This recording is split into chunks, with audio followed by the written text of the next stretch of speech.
Yves est né et habite le département de l'Ain. Travailleur dans le bâtiment, il passe la plupart de ses temps libres à voguer sur le Rhône. Une réelle passion qui l'occupe depuis plusieurs années déjà. C'est vraiment venu par hasard. En fait, on faisait une balade sur la Via Rhôna en vélo avec la famille. C'est là que j'ai découvert Prolinx Sport parce qu'ils avaient une base à Chana. Et donc du coup, c'était les vacances. Je me suis dit, tiens, on va louer un kayak.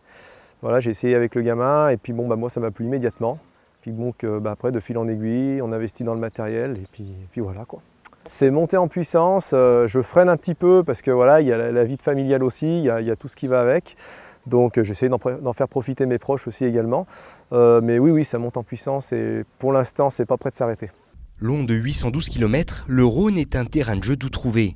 Il faut dire que malgré l'endiguement et la multiplicité des barrages, les berges restent la plupart du temps des lieux sauvages, propices à la rencontre avec de nombreuses espèces. On peut avoir des endroits très très calmes, des endroits avec un peu de seuil, un petit peu de remous. C'est très varié, on s'ennuie pas. Pour moi, je m'ennuie pas en tout cas.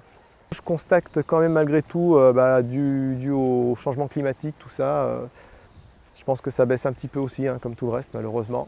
Donc on a tous un rôle un peu là-dessus à jouer, sur la préservation de l'environnement. Après, voilà, je sais qu'il y a beaucoup d'acteurs dans la région qui font en sorte aussi de préserver cet endroit et bon, c'est déjà positif. Mais si sa passion est née de ce fleuve qui traverse 2 pays et 8 départements français, l'appétence d'Yves pour l'eau vive le mène aujourd'hui bien souvent au-delà de son territoire, bien que nos départements soient déjà bien fournis en lacs et rivières. De là, il y a les rivières d'Ain. Donc pareil, très beau spot aussi en kayak, qui est accessible, j'ai envie de dire, pratiquement à tout le monde. Pareil, il y a des loueurs. La rivière est sympa à faire également. Donc après, on a le canal de Savière un peu plus loin qui communique entre le Rhône et le lac du Bourget. Pareil, un coin très sympa, le lac du Bourget également. Il y a déjà pas mal de choses à faire.